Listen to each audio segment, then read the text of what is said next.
Magandang umaga po sa ating lahat. Good morning. We are in the first day of our Holy Week.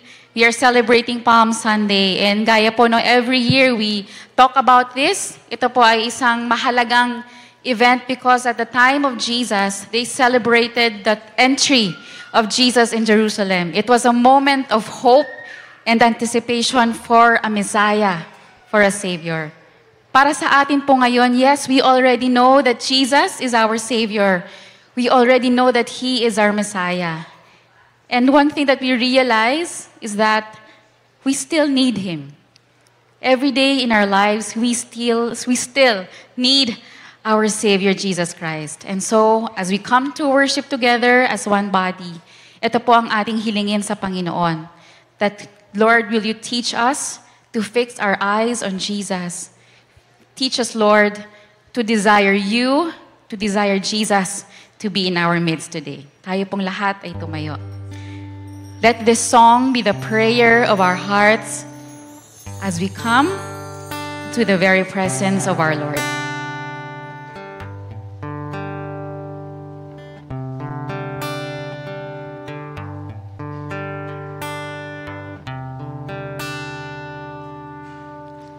In the morning when I rise, in the morning when I rise, in the morning when I rise, give me Jesus, give me Jesus, give me Jesus.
Give me Jesus.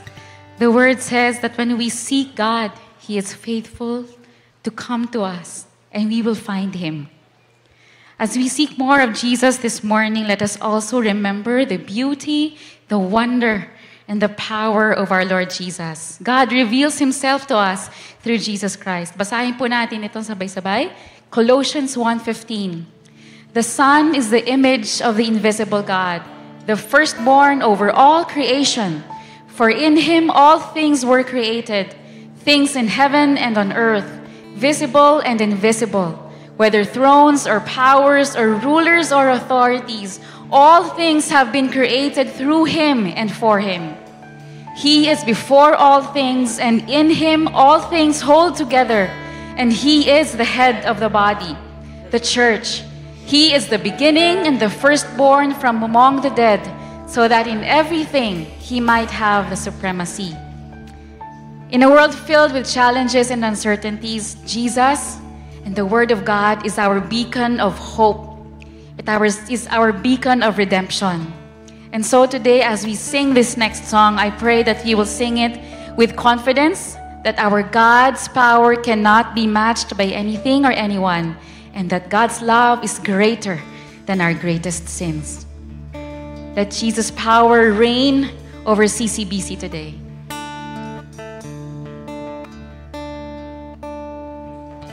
You were the word at the beginning, one with God the Lord Most High. Your hidden glory in creation, now revealed in you are Christ. What a beautiful name it is! What a beautiful name it is! The name of Jesus Christ, my King. What a beautiful name it is! Nothing compares to this. What a beautiful name it is! The name of Jesus.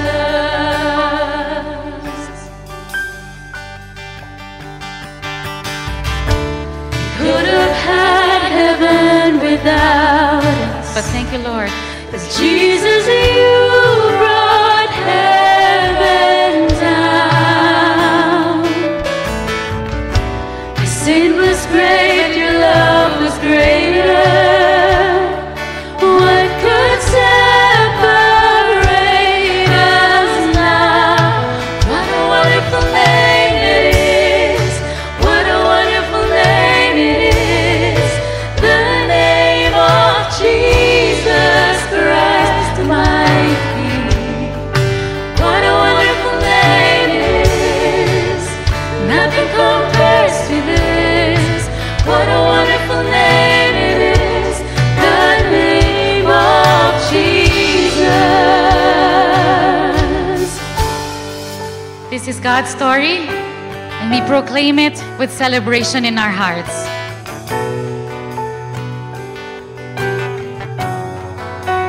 Death could not hold you. The veil tore before you. You silenced the boast of sin and grave. And we hear, The heavens are roaring the praise of your glory. For you are raised to life again. and we know, You have no rival, you have no equal. Now and forever, God, you reign. Yours is the kingdom, yours is the glory, yours is the name above all names. we declare, What a powerful name it is! What a powerful name it is! The name of Jesus Christ, my King. What a powerful name it is! Nothing can stand against. What a powerful name it is! The name of Jesus. sabay-sabay po natin i-claim. There is power in the name of Jesus. There is power in the name of Jesus.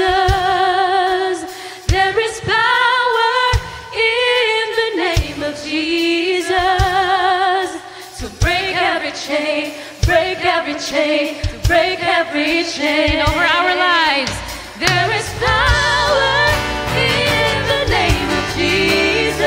over our sickness, There is power in the name of Jesus. over our battles, There is power in the name of Jesus.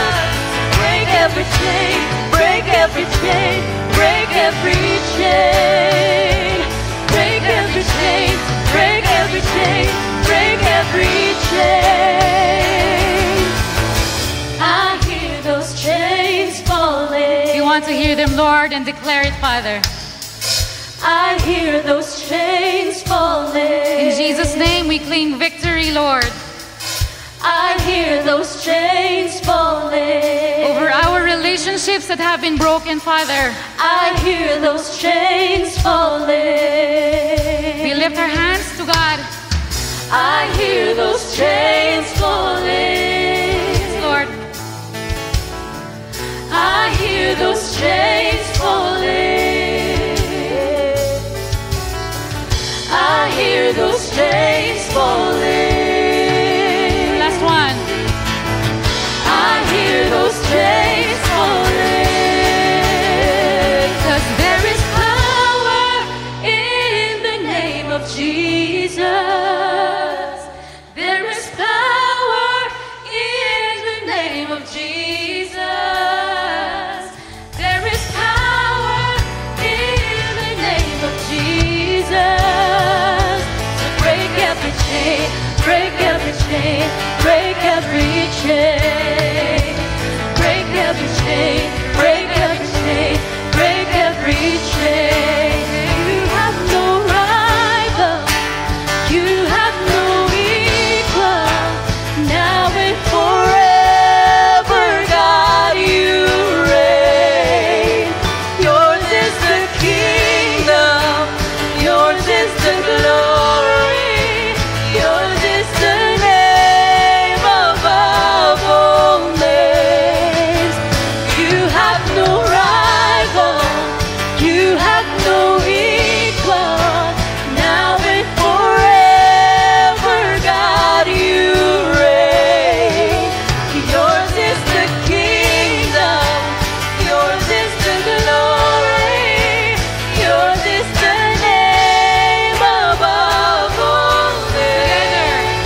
What a powerful name it is! What a powerful name it is! The name of Jesus Christ, my King. This is our King Church. What a powerful name it is! Nothing can stand against. What a powerful name it is! The name of Jesus. What a powerful name it is! The name of Jesus. Yes, Lord. Your name is powerful, Lord God. We have great battles, Lord. We have sicknesses, but we want to believe that your name is more powerful and greater than all these, Father. We say this because we have experienced life in you. We have experienced, Lord, your faithfulness. We have experienced how you can restore us, how you can redeem us, how you can change us, Lord. And with all the stories that we have, we lift them up, Father, and we sing, "Great are you, our Lord Almighty." Let's sing. You give life, you are love, and you bring light to darkness. You give hope, you restore every heart that is broken. Great are you, Lord. It is your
will sing that great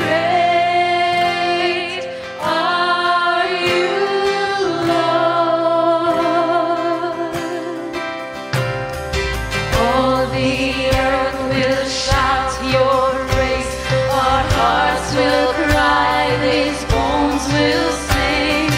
Great are you, Lord. All the earth will shout your praise. Our hearts will cry, these bones will sing. Great are you, Lord. It's your breath in our lungs, so we pour out our praise. We pour out our praise. It's your breath in our lungs, so we pour out our praise to you only. It's your breath in our lungs, so we pour out our praise. We pour out our praise. It's your breath in our lungs, so we pour out our praise to you only.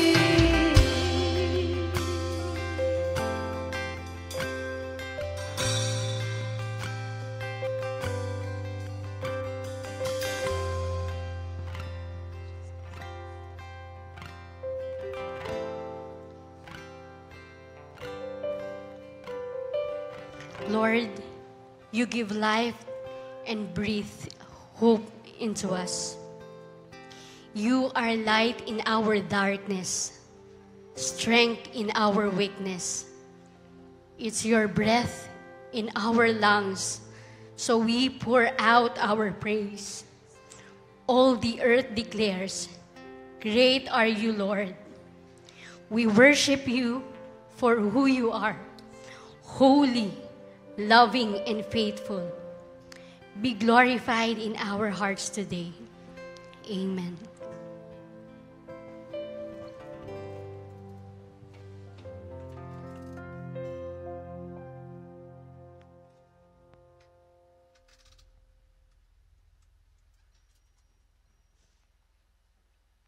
Lord Jesus, we come before you today, acknowledging that there are chains in our lives. Chains of sin, fear, pride, addiction, and compromise. We confess that we tried to carry this on our own, forgetting that there is power in your name to set us free. Forgive us, Lord, for the times we've chosen bondage over freedom, silence over surrender, and comfort over transformation. We have believed the lie that we are too far gone. But today we return to you the truth. You are the chain breaker. Thank you for who you are, our Savior, our King, our closest friend, our healer and redeemer. You were with us in our brokenness, and you never turn away. Thank you for the cross, for your love, and for the victory you won. Thank you that in your name, every chain is broken. Chain of fear, shame, sin, and despair fall at your feet. You didn't just come to save us, you come to set us free, and we are free indeed. And Lord, we thank you that you give us breath to praise you. We pour out our praise because you deserve it all. Thank you for your faithfulness, for your never leaving us, and for the power of your beautiful name that changes everything. We come before you, humbly asking for your mercy and power to move among us. We lift up those who are sick physically, emotionally, and spiritually. Just as you spoke healing in the man by the pool in John 5, We ask you to speak healing now. By your wounds we are healed. Restores those battling sickness, trauma, and weight of life's burden. Reach every Filipino affected by calamities, poverty, and injustice. Bring restoration to hearts, homes, and communities across our nations. Lord, let this Holy Week be more than a tradition. Ignite revival in our hearts and in our land. May your church wake up, seek you deeply, and walk in truth and power. In a world droning and corrupting materialism and moral decay, let our faith shine brightly. Draw our society back to you. Prince of Peace, we plead for your peace to reign in the Philippines and in the world. And Father, strengthen us. Help us stand firm in our faith. Make us light, just as you said in Matthew 5. Let every Filipino believer shine boldly, sharing the gospel, loving others, and living out your truth. May our nation reflect hope, faith, and resilience to the world. Break every chain in our hearts and minds, every generation curse, every hidden struggles, every lie that tells us we'll never change. There is power in your name, Jesus. Power to heal, to restore, and to make all things new. We surrender our chains to you now. Come, Holy Spirit, set us free. Father, we pray that this week, as we spend time to remember and reflect on the last days of your Son, Jesus, may we turn to you completely as our King, our healer, and Savior. Help us recognize that you are great I am.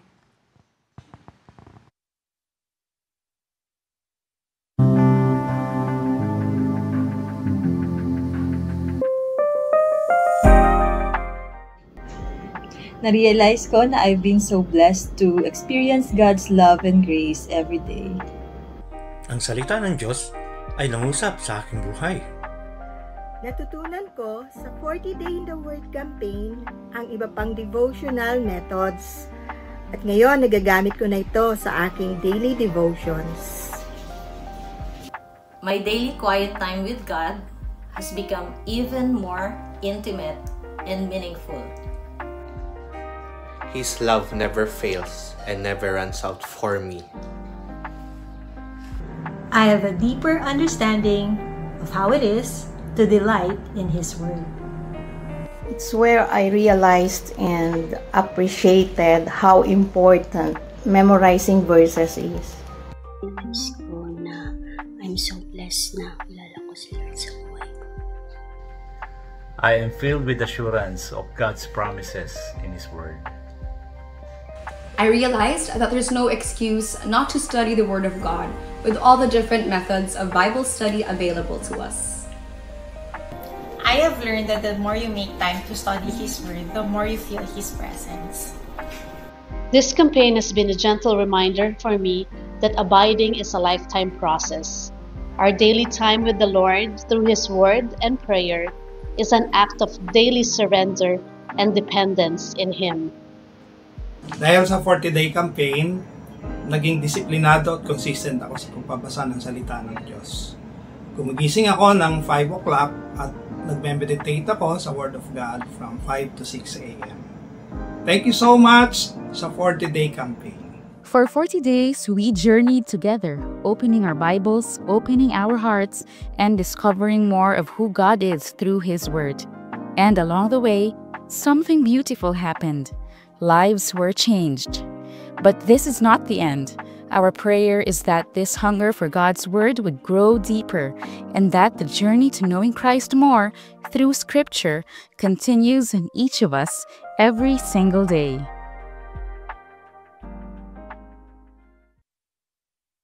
The word, leave the word. That's the slogan of our 40-day campaign. And today is the culmination of it. Pastor, what does it mean? Why is it culmination? Does it mean we could stop reading the Bible? No, no. The point of our campaign is for you to make it a habit to read God's Word every day. Kalabitin mo ang katabi mo, sabihin mo, basahin mo Bible mo. Yun ang ibig sabihin yan lang ang ibig sabihin ng kampanya natin. Pero this is just an app schedule for us to culminate this campaign. You know why? Sa Christian tradition, sa Christian calendar, today is also Palm Sunday. Okay? Palm Sunday. Ano ba ang significance ng Palm Sunday? It is this.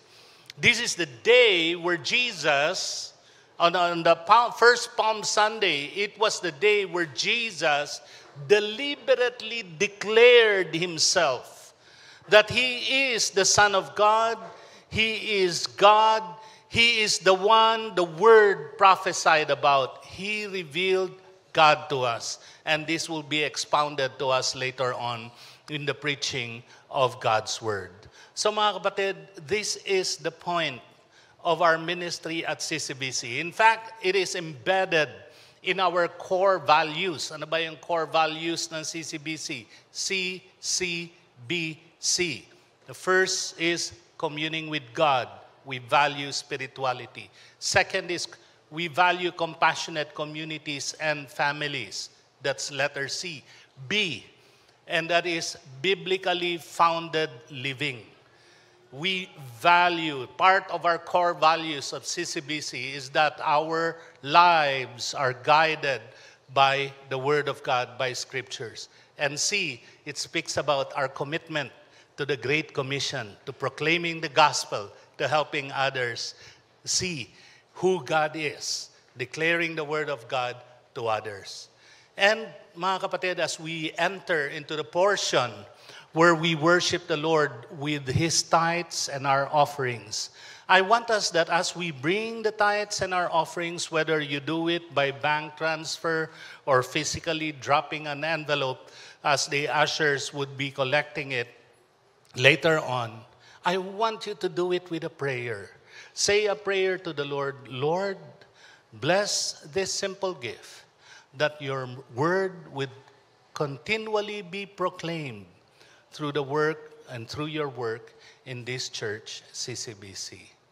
So your tithes, your offerings is brought to the different ministries of CCBC, and also it is used to support missionaries and church planters. And then as you designate it as well to the building fund, it will go to the Haggai Mandate building project as well. But everything will converge also to our mission of bringing the gospel in the heart of the nation with the nations at heart. Let us come to the Lord in prayer. Our Father God, as we set our hearts to offer these tithes and our offerings, we pray that you will bless the gift, you will bless the giver, and we pray that you will use these gifts, O God, and multiply it, that Christ would truly be honored, that Christ will be made known, not only in this city, but in every other city and every other communities around the world, especially among those who have yet to hear about you.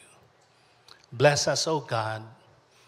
Bless these offerings, O Lord. May you be honored with these gifts. In Jesus' most precious name, amen. Here are this week's Kingdom opportunities. Forward Youth's after-service hangouts on the topic rest will resume today. Join them para mas lalo nating maintindihan at mapag-usapan ang importance ng rest para sa ating mga bodies, mental, and soul health. See you! YAs, the registration for Rekindle Camp is still ongoing. Drop by the facade after the worship service or visit their Facebook and Instagram accounts for details. Laro tayo! Game! Tara! May bataya! Uy, JP, taya ka. Si JP. Taya ako? Taya ka, JP. Yes! Ako yung taya! Taya natin! Ako yung taya!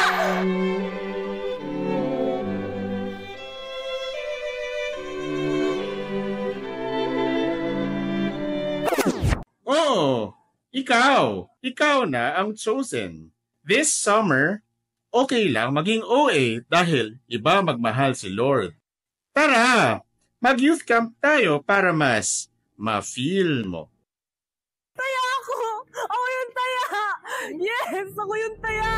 Taya ako! This Holy Week, journey with us through Jesus is how Christ satisfies the deepest hungers of our hearts. Join us in a time of prayer and fasting, a sacred moment to pause, seek God deeply, and prepare our hearts. Watch this video to learn the do's and don'ts of fasting. Magandang araw, CCBC. Ako po ulit ang inyong lingkod, Doc Munoy. Last week, nalaman natin ang patungkol sa biblical fasting. Ito ay bilang paghahanda sa nalalapit nating Prayer and Fasting Week this April 13 hanggang 20. Ngayon naman, pag-uusapan naman natin ang do's and don'ts ng fasting. Dito sa Fasting 101! Paano nga ba mag-fasting? Una, kailangan mo muna mag-commit kung anong klaseng fasting ang gagawin mo for each day sa darating na linggo. Meron tayong complete fast kung saan nag-aayuno tayo sa pagkain at pag-inom. Meron din namang partial fast kung saan nagpa-fast tayo for 1 or 2 meals a day.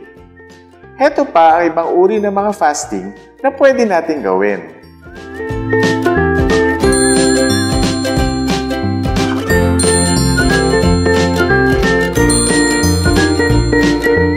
Pangalawa, mag-prepare physically, mentally, and emotionally. Maglaan ng panahon para ma-prepare ang katawan sa pag-lessen ng food intake, especially if you're doing complete, partial, or liquid fasting.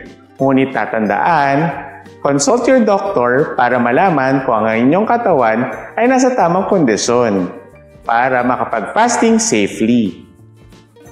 Maglaan din ng panahon upang upuan at kausapin si Lord sa kung paano kanya gustong katagpuin sa linggong ito. Tatandaan na ang prayer and fasting ay hindi lamang paggutom sa sarili.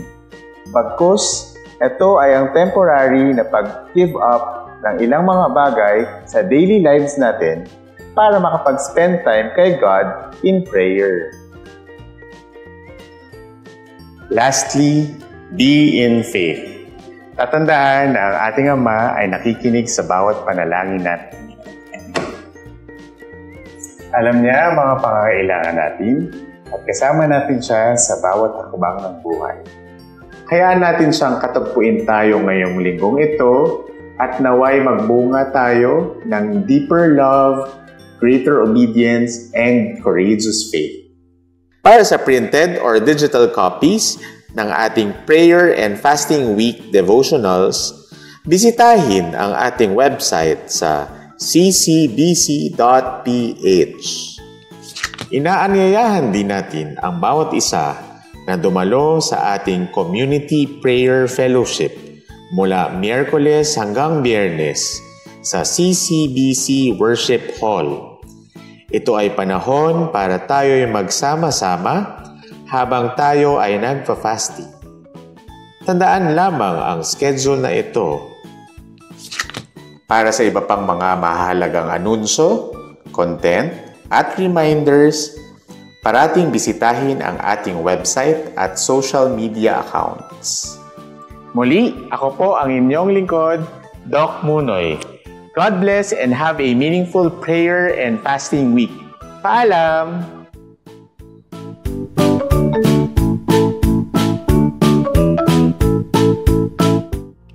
DVBS is coming soon.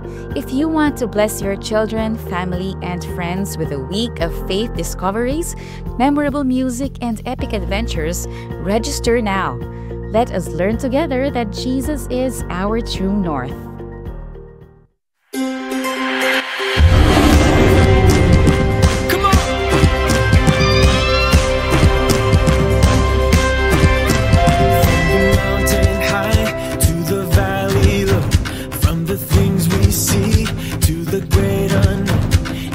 Our true north, He is our way home.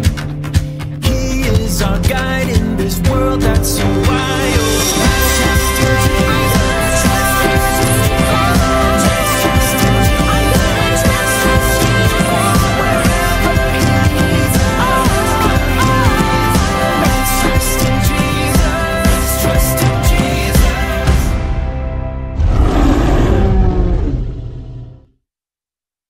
Find God by joining these kingdom opportunities. Always and only, all for Jesus.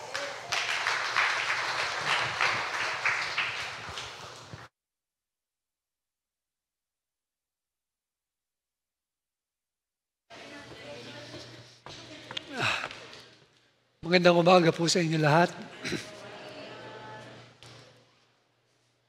Safari po yung theme ng mga bata. Alam niyo ba yung safari dapat yung panlalaki lang? Dahil kung pambabae dapat yung sa madre. Okay. Sa umagang ito, babaguhin po natin ang ating experience, pagbabasa ng salita ng Diyos. Pipilitin po nating ma-experience kung paano ang encounter ng mga tao noong unang panahon, noong mga unang mananampalataya, kung paano yung encounter nila sa salita ng Diyos. At ito ay sa pamamagitan lamang po ng pakikinig. Okay? Kaya sa umagang ito, ako lang po ang magbabasa at kayo'y makikinig po lamang. So, hiningi ko po ang lahat na tumayo para sa pagbabasa po ng salita ng Diyos. Alam po ninyo, sa kabila ng binabasa lamang ang salita ng Diyos sa kanila at ang enkwentro nilang ito ay once a week lamang dahil ang mga scrolls ay nandun sa synagogue or sa temple, kaya wala silang sariling CP o kopya ng Bible. Pero sa kabila nito, na-memorize po nila. So, ang sabi nila, kung ang mahusay daw na tagapakinig, ang salita ng Diyos, kung ipakikinggan niya, ay parang tubig na binubuhos sa kanyang mga palad. Ni gapatak, walang mahuhulog. Okay. At nawa, ang gawin niyong pakikinig ay parang ganito rin. Pilitin nating maunawaan ang bawat salita at ang bawat diwa na pinapahayag nito. Ang pagbabatayin po ng ating pag-aaral sa umagang ito ay makikita po sa John chapter 5, verse 1 to 4, 1 to 45. That is the entire chapter ng chapter 5. Pero sa umagang ito, ang babasahin lamang po natin ay verse 31 to 40. Okay. If I testify about myself, my testimony is not valid. There is another who testifies in my favor, and I know that his testimony about me is valid. You have sent to John, and he has testified to the truth. Not that I accept human testimony, but I mention it that you may be saved. John was a lamp that burned and gave light, and you chose for a time to enjoy his light. I have testimony weightier than that of John, for the works that the Father has given me to finish, the very works that I am doing, testify that the Father has sent me. And the Father who sent me has himself testified concerning me. You have never heard his voice, nor seen his form, nor does his word dwell in you, for you do not believe the one he sent. You study the scriptures diligently because you think that in them you have eternal life. These are the very scriptures that testify about me, yet you refuse to come to me to have life. Panginoon naming Diyos, hiningi po naming mangusap po kayo at maluwalhati ang inyong banal na pangalan. Amen. Makakaupo na po kayo. Kung ang pagbabatayin po natin Alam po ninyo, kung ano ang unang-unang karanasan po ng tao nung siya'y likhain ng Diyos? Ang unang-unang karanasan po ng tao nung siya'y malikha ng Diyos, kung ang pagbabatayin po nga natin ay Genesis chapter 1, ay ang marinig, ang tinig ng Diyos. Yun ang unang-unang karanasan niya nung siya'y mamulat. At pagkatapos, ang unang nasaan ako narating? Ba't nagkaganito? Okay, sige. Ayun, nangusap ang Diyos sa kanya. Pagkatapos, ang unang narinig na sinabi ng Diyos sa kanya, ang pagsabi ng Diyos sa kanya ng dahilan kung bakit siya nalikha. Ang sabi doon, be fruitful, increase in number, and fill the earth. Ang paramihin at ipangalat sa buong daigdig ang kanyang uri. At anong uri ba siya? Siya ang tanging nilalang na taglay ang larawan at anyo ng Diyos.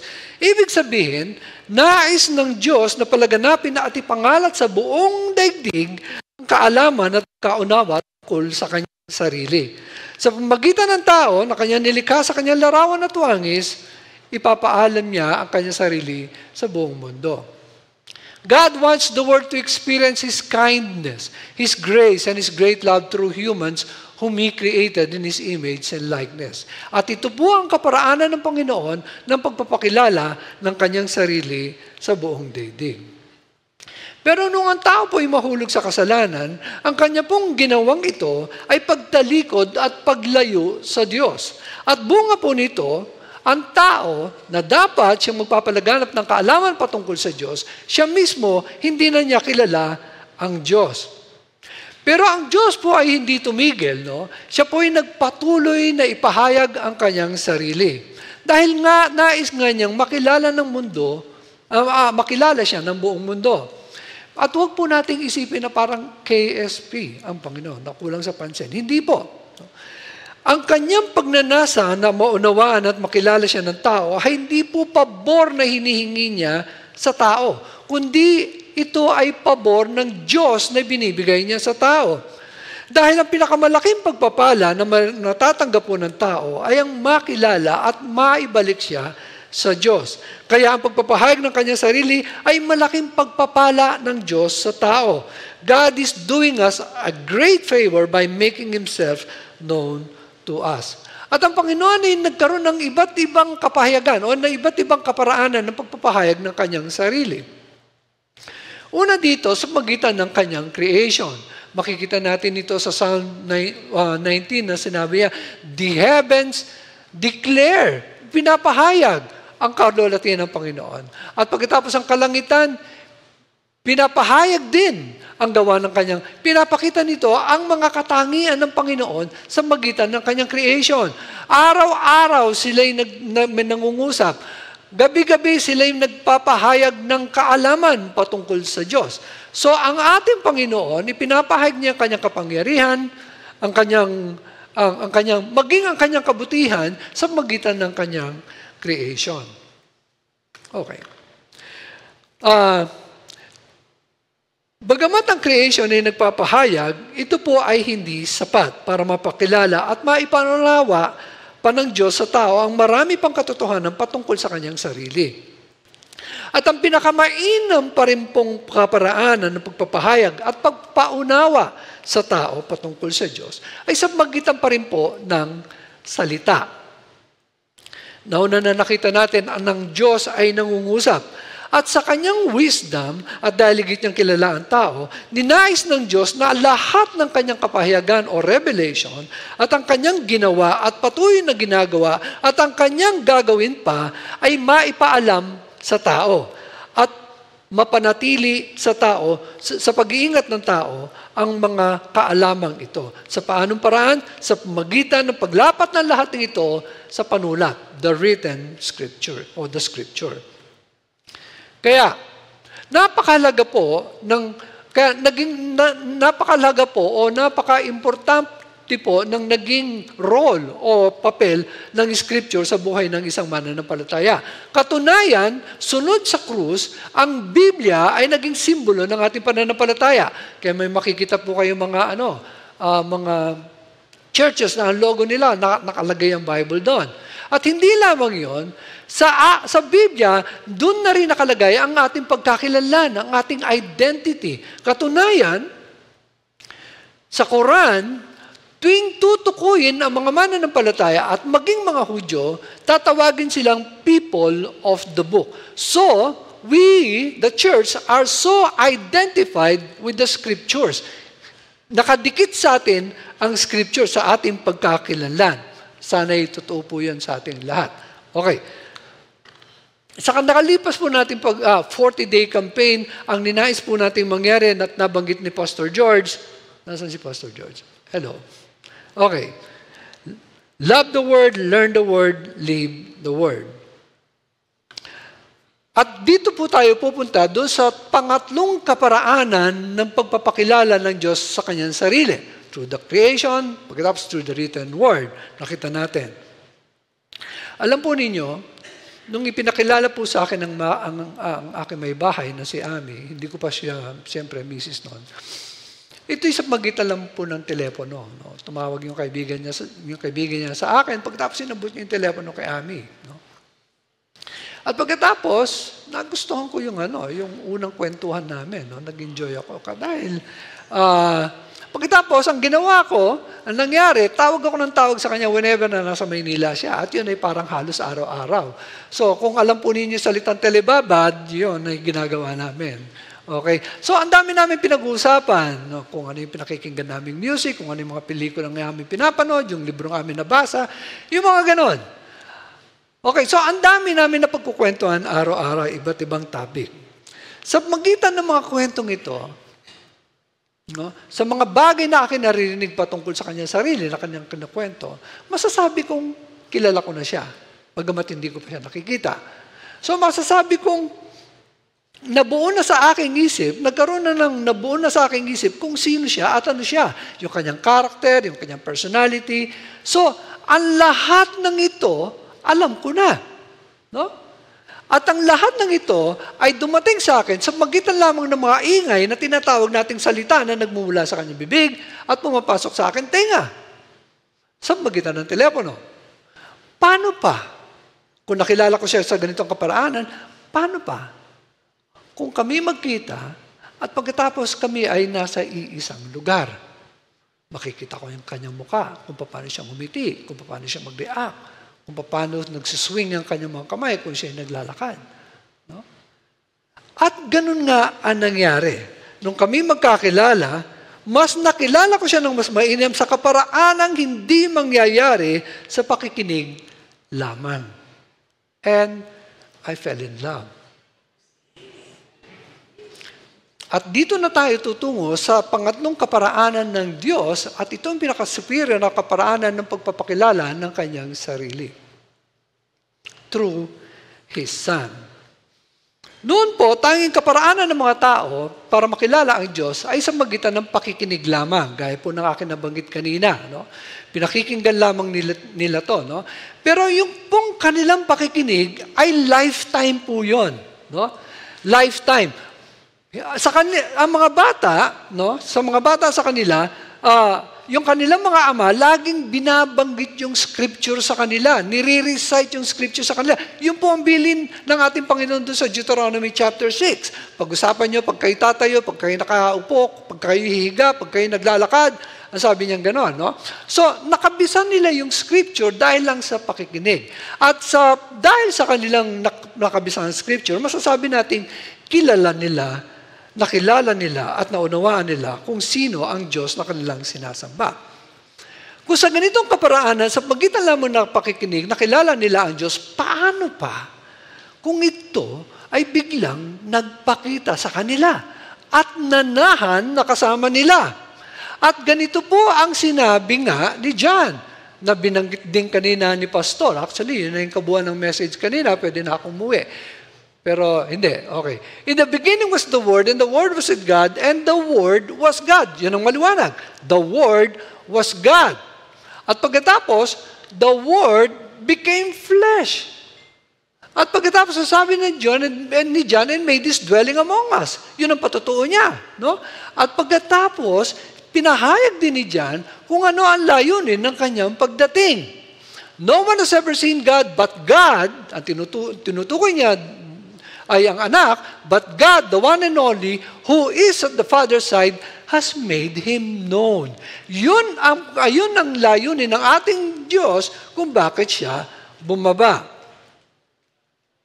Okay. At ito po ang pinakamataas na uri ng pagpapakilala ng Diyos sa kanyang sarili. Siya ay dumating at nanahan na kasama ang tao. At pinapatutuhanan po ito ni Juan. We have seen His glory, the glory of the one who came from the Father, full of grace and truth. Ang sabi niya. Kaya sa kanyang pananatili sa lupa, ang lahat ng ginawa ng Panginoong Hesukristo at lahat ng kanyang pinahayag o sinabi ay pagpapakilala at pagpapaunawa sa kung sino at ano itong Diyos na kanilang sinasamba.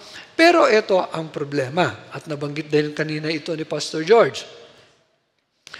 Dapat, kung nagpakita ang Diyos sa kanila, katulad ng experience ko kay Ami, dapat mas nakilala ko siyang lalo. Pero ang nangyari ay ganito. Okay. He was in the world, and sabi, though the world was made through Him, the world did not recognize Him. And understandably so. Hindi po binigay sa world ang salita ng Diyos. Pero ito'y binigay sa kanyang hinirang bilang kanyang sariling bayan.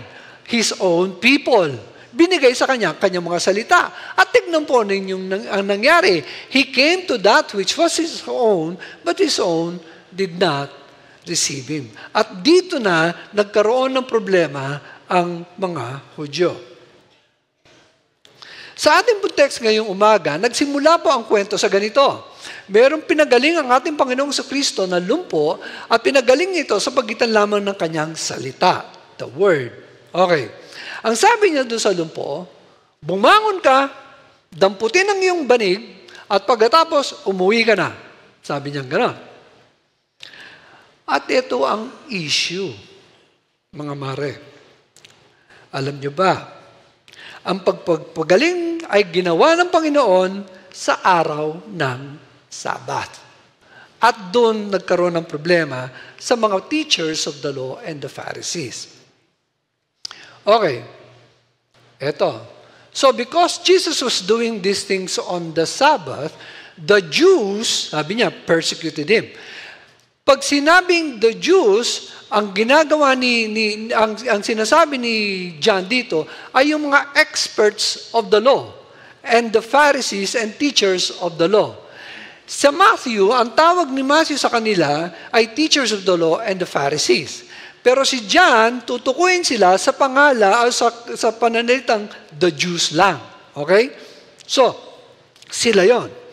Sa kanilang tingin, ayon sa kanilang tradisyon, si Jesus ay nagkasala sa paglabag sa Sabat. Pero ang kanila pong tinutukoy ng mga law na nilabag ng ating Panginoong Kristo ay yung tinatawag na oral law. At ang mga oral law po ay mga interpretation lamang ng written law. Ibig sabihin, yung written law ay nanganganak ng maliliit na law sa kanilang isip. At ang mga law na to ay sinasali nila sa susunod na generation sa pagitan lamang ng pagre-recite sa kanila araw-araw. So nakakabisan nila. So na-transfer ito sa kanila orally dahil hindi po ito isinusulat, kaya oral law. At ang sabi ng Panginoon patungkol sa mga ito, doon sa Matthew 15:9, their teachings are but rules. Rules taught by men. Hindi po ito katuruan ng Diyos. Okay, tandaan po natin, ang kanilang bintang sa ating Panginoon, siya ay lumabag sa batas ng Sabat. At ito ang paliwanag ng Panginoon. Okay. Sabi niya, Jesus said to them, itong kanyang paliwanag, kung bakit siya gumagawa sa araw ng Sabat, no? Kasi para sa kanila, yung pagpapagaling ay parang isang gawain. Jesus said to them, my Father is always at work to this very day, and I too am working. Yun ang paliwanag niya. Tapos? Hindi. Okay. Ang nangyari dito, hindi po yung paliwanag ng Panginoon kung bakit siya gumagawa sa Sabat ang kanilang binigyan ng pansin, kundi kung ano yung pinapahiwatig ng kanyang sinabi, na sinasabi niyang siya ay Diyos. At dito na nagkagulo. For this reason, ang sabi, the Jews tried all the harder to kill him, and not only was he breaking the Sabbath, but he was even calling God his own Father, making himself equal with God. Minsan po sa aming pong Bible study, ang sabi po ni Lon, si Lon po ay yung si Lon Lontok. No? Kung hindi niyo po siya kilala, siya po yung asawa ni Lani Lontok. Mapapansin niyo, magkapareho silang apelyido. Pero kung di nyo kilala si Lani Lontok, siya po yung anak ni Manang Juliet Palma. Okay. At kung di nyo pa rin kilala si Manang Juliet, siya po yung biyanan ni Lon. Okay. Minsan po sa aming Bible study, ang sabi ni Lon, ganito. Sa atin daw pagbabasa ng New Testament, particularly Gospel, sabi niya, dapat ma-distinguish natin kung ang ating Panginoon ay nagsasalita bilang tao o bilang Diyos. Dahil alam natin, Jesus Christ, ang ating Panginoon, ay 100% human, and yet He is 100% divine, God. Okay? So, sa atin daw pagbabasa, dapat ma-distinguish natin kung ano, sa kanyang sinasabi, kung anong sombrero ang kanyang suot. Ang suot ba niya ay ang kanyang pagiging Diyos o nagsasalita siya, ang suot niya sa kanyang ulo ay ang kanyang pagiging tao. So mahalaga yon. Ang sinasabi ng Panginoon sa mga passages na ito ay siya ay matapat na larawan ng Diyos, Ama. He is the mirror image of God. Kung siya ay gumagawa, ito ay dahil ang Ama ay gumagawa. He is reflecting God to them. At ito dapat ang gawain ng tao, ang pinakamataas niyang vocation. Ang maging matapat na larawan ng kung sino ang Diyos. Dahil nga tayo, we were created in the image and likeness of God. Kung anong ginagawa ng Diyos, ay siya rin dapat natin ginagawa. Gaya na sabi ng Panginoon, be perfect as your Holy Father is perfect. Be a reflection of who God is. So, kaya sa pagkakataong ito, pinapakita ng ating Panginoong Hesukristo na siya ang matapat na tao na tayong lahat ay nabigong maging. Sa magitan ng tao, dapat na ipapahayag ang kaalaman patungkol sa Diyos, pero ang tao mismo ay hindi niya kilala ang Diyos. Okay. Para maunawaan natin yung kalagayan ng mga teachers of the law and Pharisees, ilagay natin ang ating mga sarili sa kanilang kalagayan. Kung ang Panginoon ay di dumating 2,000 years ago, no, at ngayon siya dumating sa ating kapanahunan, at dito siya sa Pilipinas na dumating, no, ipinanganak siya sa Maynila. Okay? Pero siya dinala sa Payatas at doon siya pinalaki. At pagkatapos, ang tatay niya ay isang construction worker, so siya rin ay naging construction worker. Okay? So, pero minsan, balitaan natin, siya nagpapagaling. Nakakapaglakad ng lumpo, ang mga bulag nakakakita, at kung ano-ano pang himala ang kanyang nagawa. No? Pinatahimik niya ang bagyo, at yung mga bagay na ganoon. At minsan, ang sabi niya, siya ay anak ng Diyos. Na sa ating pangunawa, para niya sinasabing, siya ay Diyos. Okay? Ganun ang nangyari. Okay. Dapat, mag-iisip ka dapat ngayon. Ano ba ang sinasabi niya? No? Mag-iisip ka ngayon. At ito, kung naalpasan yung katotohanan, siya ay tagapayatas at siya isang construction worker. Paano ko malalaman ang kanyang sinasabi na siya ay Diyos? Ay totoo. Paano ko malaman nito ay totoo? Meron bang mga metrics o mga pamantayan na pwede siyang sukatin kung siya nga ay Diyos o hindi? O meron bang mga panukata o pamantayan o standards na kung saan natin masisiyasat siya kung ang sinasabi niya ay totoo? O meron bang mga witness na magte-testify na ang kanya sinasabi ay totoo? At kung meron nga witness, how reliable are they? Paano natin malalaman na sila nagsasabi ng totoo? So makikita natin ang daming balakid para paniwalaan ang ating Panginoong Hesukristo. At ito ang sinasagot ng Panginoon sa kanyang mga susunod na sasabihin. Ang sabi ng Panginoon sa verse 31, if I testify about myself, my testimony is not valid. There is another one who testifies. Etong sinasabi ng Panginoon, if I testify by myself, my testimony is not valid. Dito po ay galing sa kautusan ni Moses. Na dapat, if you're accusing someone, dapat meron kang witness. Hindi ikaw pwede ang witness. No? Kaya yung akin testimony is not valid if I'm accusing someone. Or if I'm claiming something na may kiniklaim ako patungkol sa aking sarili. I need to have a witness. Magte-testify na ang sinasabi ko o magko-corroborate na ang sinasabi ko ay totoo. Okay? At ang pinakamainam, kung mas marami kang witness, mas maganda. At ang sabi ng ating Panginoong Jesus, there is another who testifies in my favor and I know that his testimony about me is valid. Sino tinutukoy niya? Si John the Baptist, the baptizer. Okay? Si John po ay siya po ay hindi lamang widely known but widely accepted na bilang isang propeta ng Diyos.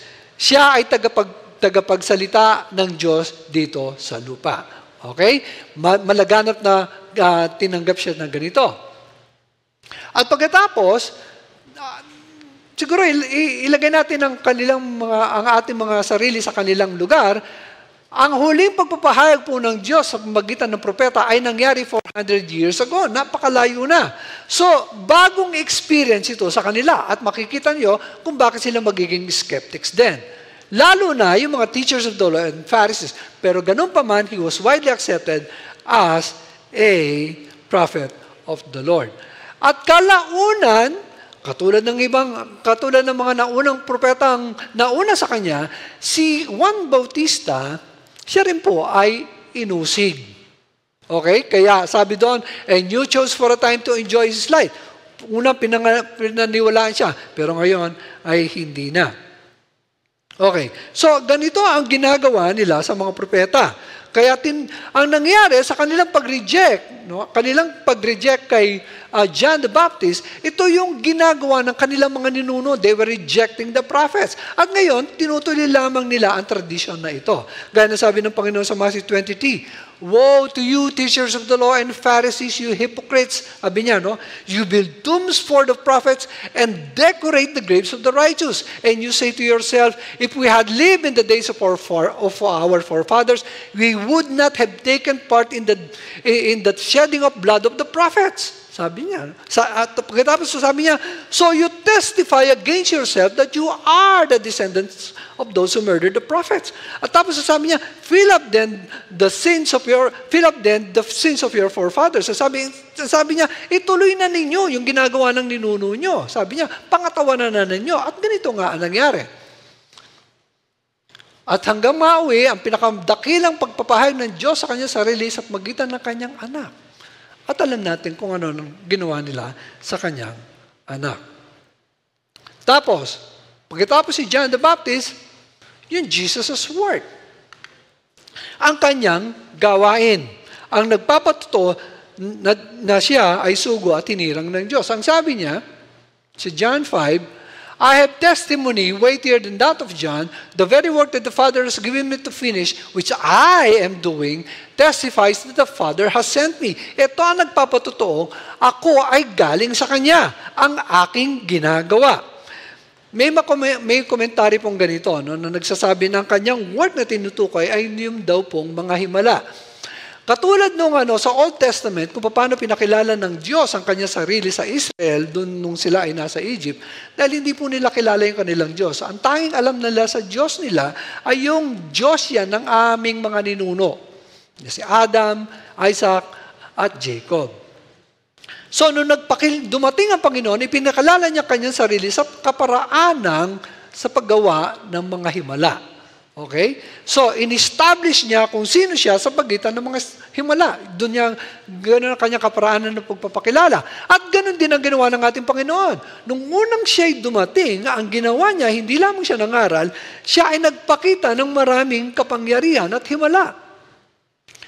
At ganito rin, ang ginagawa ay parang nagiging mirror image siya nung ginawa ng ating ng Diyos. Okay. Kaya sabi po ng Panginoon, Believe me when I say that I am in the Father and the Father is in me, or at least believe on the evidence of the works themselves. Ang mga himala po ay bahagi lamang po ng gawain ng ating Panginoon, ng kanyang naging kaparaanan ng pagpapakilala ng kanyang sarili. Pero hindi po ito ang kabuuan ng gawain ng Panginoon. Meron po siyang mas malaking gawain na tanging siya na Diyos ang makagagawa at makatatapos. At alam natin lahat kung ano yun. Okay? At ang lahat ng ito ay naipahayag po sa Torah, yung kung ano ang kanyang gagawin. Kaya yung work na sinasabi niya testifies that the Father has sent me. Dahil lahat ng kanyang ginagawa ay pinahayag noon sa kasulatan. Okay. Pangatlo, the Father. Ito nang sabi niya, and the Father who sent me has Himself testified, ang sabi niya, concerning me. You have never heard His voice, nor seen His form. Isipin natin. Sabi doon, testified. Nagpatotoo na ang Diyos, ang Ama. Sabi niya, no? Paano niya ginawa ito? Tapos ang sabi, dinugtong pa niya, sabi niya, you have never heard His voice, nor seen His form. Pagpahiwatig ng Ama ay nagpatotoo na at pagkatapos, siya ay nangusap at siya ay nagpakita. Pero ang mga tagapakinig ng ating Panginoon, they never heard His voice, they never seen His form. At ito pa ang kanyang dinagdag. Nor does His word dwell in you, for you do not believe in the one He sent. So, ganito ang kanilang kalagayan. Ang kanilang kalagayan ay ganito. Hindi nila narinig ang tinig ng Diyos at hindi nila nakita ang kanyang anyo at hindi na nanahan ng salita ng Diyos sa kanila. At anong patunay ng lahat ng ito ay nandun nga sa ganung kalagayan? For you do not believe the one He sent. Ibig sabihin, if they believe Him, ibig sabihin, narinig nila ang tinig ng Diyos, nakita nila ang kanyang anyo, at ang salita ng Diyos ay nananahan sa kanila. Ang sabi ng Hebrews 1, in the past, God spoke to our forefathers through prophets at many times and in various ways. But in these last days, He has spoken. Nangusap siya sa magitan ng kanyang anak because the Son is the reflection of the Father, whom He appointed in all things and through whom He also made the universe. The Son is the radiance of God's glory. Ibig sabihin, siya ang anyo ng Ama. So kung kinilala nila ang ating Panginoon sa Kristo, narinig nila ang tinig ng Ama. Kung nagpakita ang Panginoon sa Kristo, nakita nila ang anyo ng Ama. Kung nagsalita si Jesus, ito ang salita ng Diyos. Kung nagpakita si Jesus, ito ang anyo ng Diyos. Pero hindi nila nakita ito. Why? Because they do not have the Word of God in their hearts. Kung nandun ang puso nila, ang salita ng Diyos sa kanilang puso, makikita nila ito.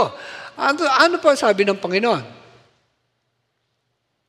You study, doon sa verse 39, you study the scriptures diligently. Ang sabi niya, masidhi ang kanilang pag-aaral, diligently, because you think that in them you have eternal life. These are the very scriptures that testify about me. Pansinin niyo, sabi, no? Testified, nangyari na, nagpatotoo na ang ating Panginoon. At pagkatapos, doon sa scripture, the scripture, testify. Yung isa, past tense, yung isa, present tense. Nangangahulugan na ang Panginoon ay nag-testify at ito'y sa magitan ng scripture. Okay. Kung you have never heard His voice nor seen His form. Kung kayo ay Hudyo, no? Sinabi ito sa inyo, ang unang karakter na papasok sa inyong mga isipan, yung you never heard His voice nor seen His form, kung sino ang nakarinig at nakakita ng anyo ng Diyos. At sino ito? Si Moses. Si Moses ang nakakita ng anyo ng Diyos at nakarinig sa kanyang tinig. Well, meron si Ezekiel, nakita niya ang Diyos, at si Isaiah, nakita niya ang Diyos at narinig niya ang Diyos. Pero ang lahat ng ito ay mga vision lamang. Whereas si Moses ay actual, physical. Kaya nga nung dumating si Moses, yung radiance ng glory ng Panginoon nasa mukha pa niya. No? Okay, so si Moses, at ang ginawa ni Moses, ayon sa utos ng Diyos, lahat ng sinabi ng Panginoon ay kanyang isinulat. So ang scripture ngayon, ito yung sinulat ni Moses. Ito na yung form ng scripture na sinasabi. No? So, the Father himself testified to Moses at pagkatapos inilapat ito sa panulat, it is now the scripture that testify. So, ang testimony ng Ama ay ang testimony na pinapahayag ng scriptures. Ito the Father himself testified. Okay. So, kung ating po titingnan, kung ating isipin, no? Doon sa John chapter 5, ang sabi niya, hindi ko na naipakita dyan sa ano, but do not think I will accuse you before the Father. Doon sa, kung sana kung may Bible kayo, buksan nyo. Doon sa verse 45, but do not think I will accuse you before the Father. Your accuser is Moses. Ang sabi niya, on whom your hopes are set. If you believe Moses, you would believe me, for he wrote about me. But since you do not believe me, how are you going to believe what I say? Si Paul po ay isang pariseo. No? Bago niya ma-enkwentro sa ating Panginoon sa Kristo, ganito rin niya nakikita ang Scripture. Ang Scripture ay listahan lamang ng kung ano ang kanilang ginagawa. Parang yung ginagawa nila, you think by them you have eternal life. Ang nakikita nila kung ano kailangan nilang gawin to have eternal life. No? At ganito rin mag-isip si Paul noon. Pero nung ma-enkwentro niya ang resurrected Jesus Christ, ang lahat ng kanyang paniniwala ay parang na-shatter. No? Yung kanyang, kung paano niya naunawa ng Scripture, biglang nagbago. At pagkatapos na ma-enkwentro niya ang ating Panginoon, nagpunta siya sa Arabia for 3 years. Nandun siya. Ang ginawa niya, he was just contemplating on the Scripture. Kasi kabisado niya sa ulo niya. At pagkatapos yung kanyang encounter with Jesus Christ. And then finally, he came to the realization na ganito. Ano ba ang sinasabi talaga ng Scripture? Okay, wala dyan. Galatians chapter 3, ang sabi niya. Galatians chapter 3 verse 22. Sabi niya, but the Scripture declares that the whole world is a prisoner of sin. Kung meron mang sinasabi ang Scripture sa atin, hindi ito kung ano ang ating gagawin, kundi ano ang ating kalagayan. At ang ating kalagayan, we are a prisoner of sin. All of us are prisoners of sin. Yun ang sinasabi ni Paul. At kung makikita mo yung sarili na nasa ganitong kalagayan, no? Actually si Moses din pinahiwatig niya ito. Doon sa Deuteronomy, sinasabi niya, okay, ito yung mga curses, ito yung mga blessings. Curses pag hindi nyo sinunod ang kautusan ng Panginoon. Blessing pag sinunod niya yung utusan ng Panginoon. At pagkatapos sa kahuli-hulihan, sabi ni Moses, I know na mga stiff-neck kayo mga tayo, hindi nyo rin talaga na masusunod. Yun ang sabi ni Moses sa Deuteronomy. At yun ang it should have been a cue for anyone who's studying the Scripture na ito ang pinapahayag ng Scripture, that we all are slaves of sin. Ito din yung sinasabi ng Panginoon sa Matthew chapter 5. Hindi niya tinuro kung ang tamang pagsunod sa kautusan. Ang tinuturo niya, hindi nyo kaya. Yun ang pinamumukha niya sa atin. Kaya bago siya magsimula, sinabi niya kung sino ang blessed. Blessed are the poor in spirit, for theirs is the kingdom of heaven. Poor in spirit, ibig sabihin ang kumpiyansa mo ay wala na sa iyong sarili. Hindi ko kaya, prisoner of sin ako. Pagkatapos, sabi ng Panginoon nito. So, anong purpose kung bakit binigay ang kautusan? Sabi ni Paul doon sa Galatians chapter 3 verse 24. So, the law was put in charge to lead us to Christ. So makikita natin na ang Scripture ipinapakita ang ating kalagayan at sa magitan ng Scripture pinapahayag din ang pangako ng Diyos kung paano tayo palalayain sa kalagayang ito. At ang pangakong ito, sabi doon sa verse 23 ng Galatians chapter 3, before this faith came, we were held prisoners by the law. Hindi yan. Okay. Okay, sabi niya, but the Scriptures declare that the whole world is a prisoner of sin. So that what was promised, so mayroong promise. given through faith in Jesus Christ might be given to those who believe. Sa kanila maniniwala. So, ang ating pananampalataya sa ating Panginoong Kristo, ang siyang magdadala sa atin sa kalayaan mula sa kasalanan. Okay. So, the law was put in charge to lead us to Christ. So, makikita natin that Jesus Christ is the fulfillment of the entire Scripture. Papunta lahat sa Kanya. Ito po yung mission statement ng Bible Project. The Bible is a unified story that leads to Jesus. Yun ang sinasabi. At ang buong Scripture ay nilalarawan kung ano ang gagawin na pinangako ng Diyos. So, ang work ni Jesus Christ, kung ano Kanya ginagawa, testifies na siya yung sinasabi sa Scripture. At ang Ama, ang nagsabi na kung ano mangyari sa Scripture, ay sa future. At na-preserve ito sa Scripture. Nasundan niyo ba? Okay. Okay, so Jesus Christ is the personification of the Word of God. Yun ang sinasabi ni John. The Word became flesh. Jesus Christ is the Word of God. Kaya sabi ni Paul doon sa 2 Corinthians, sabi niya, no matter how many promises God has made, they are yes in Christ. At sa simula pa lamang po ng gospel, ito ni Gospel ni Juan, ito na ang kanyang ipinapahiwatig. Okay. Sa kabila ng mga katotohanan ng ito, he came to that which was his own, but his own did not receive him. May problema. Okay? Okay. Wala na pala ang oras. Okay. May problema. They rejected him. So maliwanag, may obstacle in finding Jesus in the Scriptures. Ano ang obstacle na to? Ang sabi ng Panginoon, nor that His Word dwell in you. The Word does not dwell in you. Kaya hindi nyo na ako nakilala. Sabi niya, for you do not believe the one He sent. Pagkatapos sabi niya, etong kanyang paliwanag kung bakit. I do not accept praise from men, sabi niya. Ang ibig niya sabihin, hindi ako gumagawa o nagsisikap para malugod ang tao. Ang sabi niya, I'm not trying to please you. Sabi niya, yun ang kanyang nasa puso. But instead, what he's doing is trying to please his Father. Okay? But I know you, sabi niya, that you do not have the love of God in your hearts. So, at ano naging expression that they do not have the love of God in their hearts? I have come in my Father's name, and you do not accept me, but if someone else has come in his own name, you will accept him. How can you believe, since you accept praise from one another, but do not seek the praise that comes from the only God? Okay, para mas maintindihan natin. Pinapahayag ng Panginoon kung ano ang kanilang nasa puso.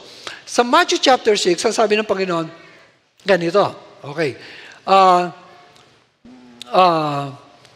Sabi niya, when you give to the needy, do not announce it with trumpets, sabi niya, as the hypocrites do in the synagogues and on the street to be honored by men. Yun ang gusto nila mangyari. They are doing the work of God, pero ang purpose nila ay sila'y hangaan ng purihin ng tao. Okay?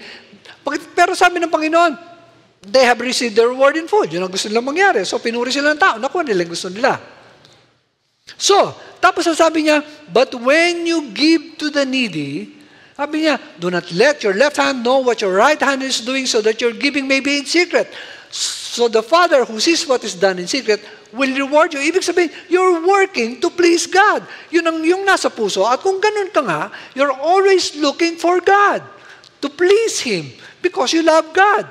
At kung ganito ang yung nasa puso, sa iyong pagbabasa ng Biblia, makikita mo ang ating Panginoong Hesukristo, na siya nga ang pinadala ng Diyos Ama. Yun ang kalagayan dapat ng puso ng tao. Ganun dapat natin binabasa ang Scripture. Alam po ninyo, sabi doon sa lalagpasan ko na lahat ito. Okay. Sa Psalm 119, ang sabi ng psalmist, blessed are those who keep His statutes, ibig sabihin law, and seek Him with all their heart. Sinong hinahanap niya sa kanyang pagsunod? ang ating Panginoon. Doon sa verse 10, I seek you with all my heart. Do not let me stray away from your words. Ibig sabihin, ang kanyang pagsunod ay kanyang kapahayagan, ay kapahayagan ng kanyang pagnanasa para sa Diyos. Ganun ang kanyang pagsunod. Yun ang kanyang nasa puso. It is God. So whenever he studies the Word, hindi lamang ito para masunod niya ng tama, kundi gusto niyang makita nasaan ang Diyos. Kaya maging ang kanyang pagsunod ay ang kanyang pagsunod ay kapahayagan ng kanyang pag-ibig sa Panginoon. Ang kanyang pagsunod ay dahil ayaw niyang malayo sa Diyos. Dahil kung nagkasala siya, lalayo siya sa Diyos at ayaw niyang mangyari yun. So, his desire is for God. At kung makikilala, at kung hinahanap natin ng Panginoon sa Scriptures, if we seek Him do sa Scriptures, ang Panginoon, ang kanyang kalooban ay siya'y makilala. God will be generous at ipapakita niya ang kanyang sarili sa atin. And the more we understand and know this God, the more we love Him. And the more we love Him, the more we worship Him. And the more we worship Him, the more we become like Him. At doon papasok ang transformation. We become what we worship. So seek Him, then know Him, love Him, worship Him, and become like Him. Magandang umaga po sa inyo lahat. Sabay-sabay po tayo mag-respond by expressing and opening our hearts to seek God, to know Him, and to be changed by His presence.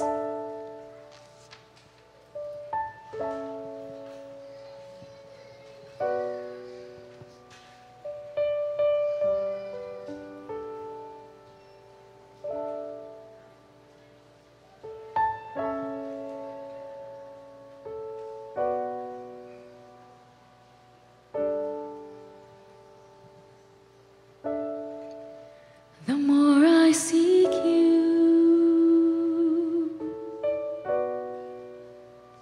the more I find you. The more I find you, the more I love you. I wanna sit at your feet, drink from the cup in your hand, lay back against you and breathe, feel your heartbeat. This love is so deep, it's more than I can stand. I melt in your peace, it's overwhelming.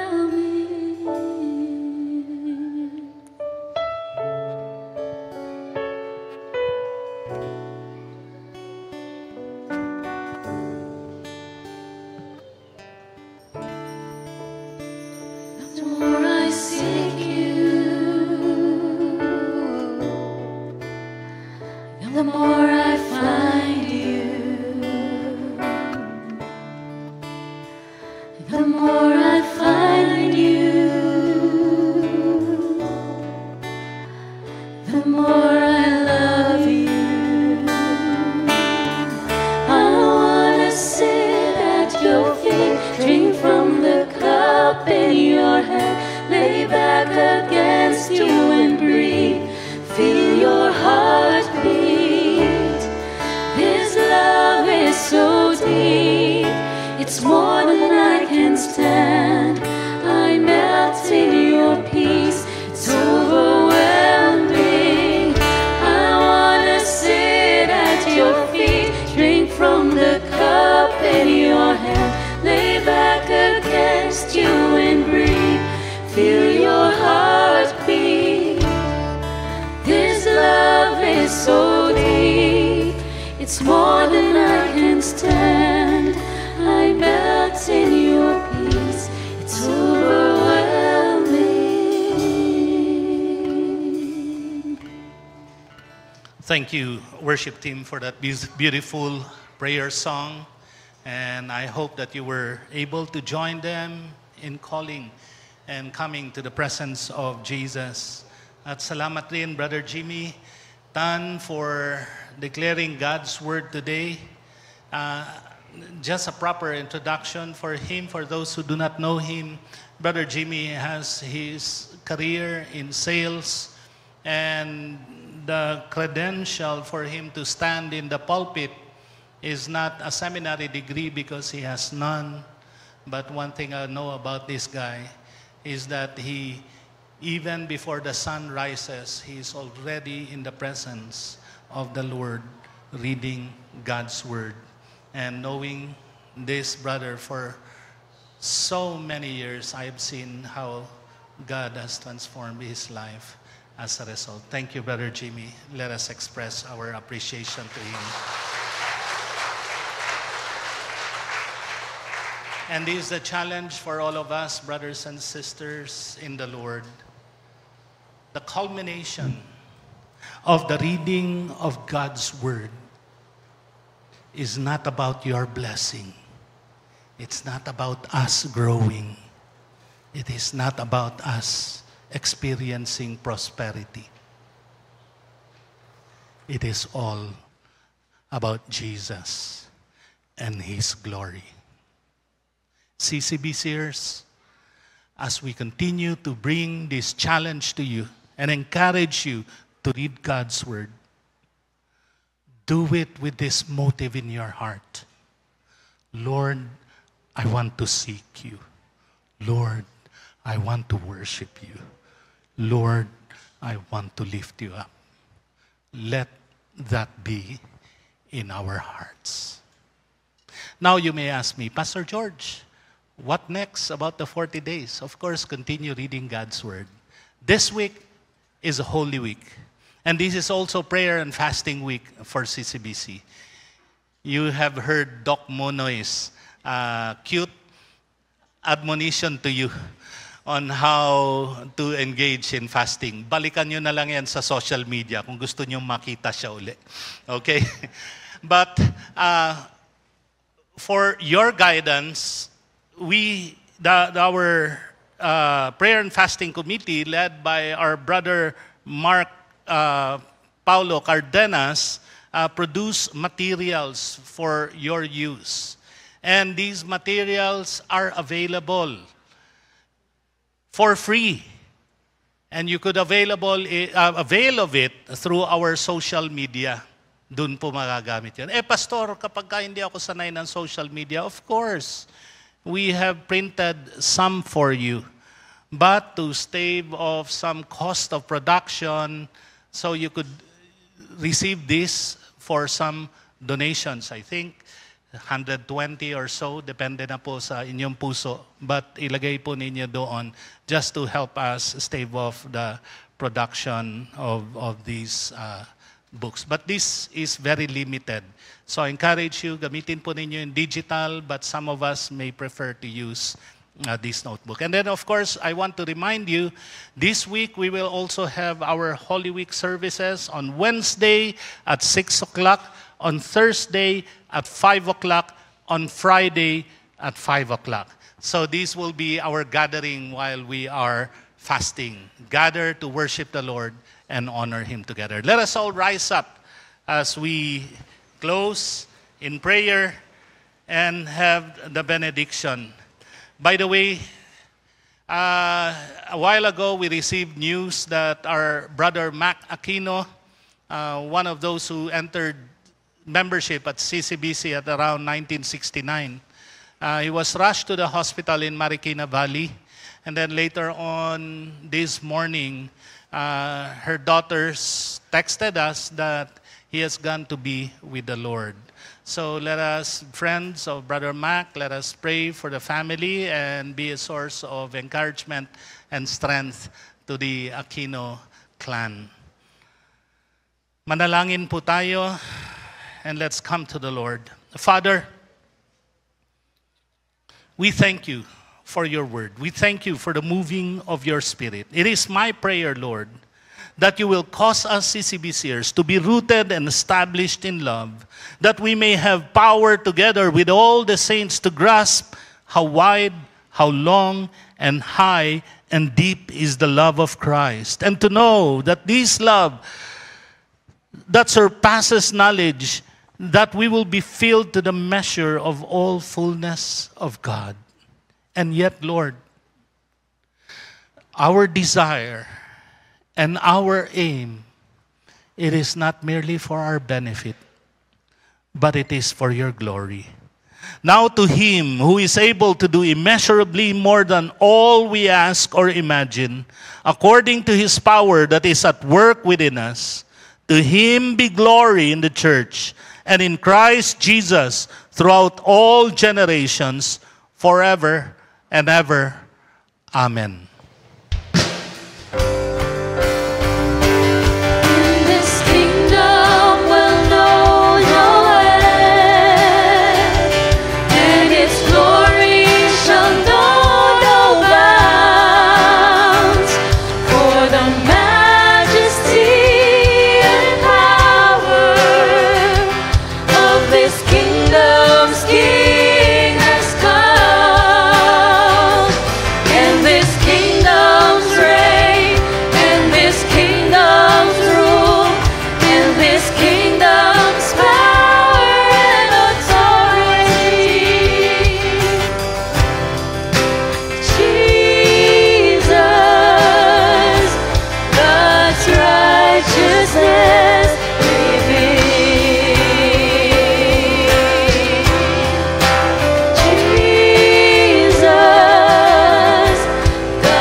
The Lord bless us. Let us be dismissed.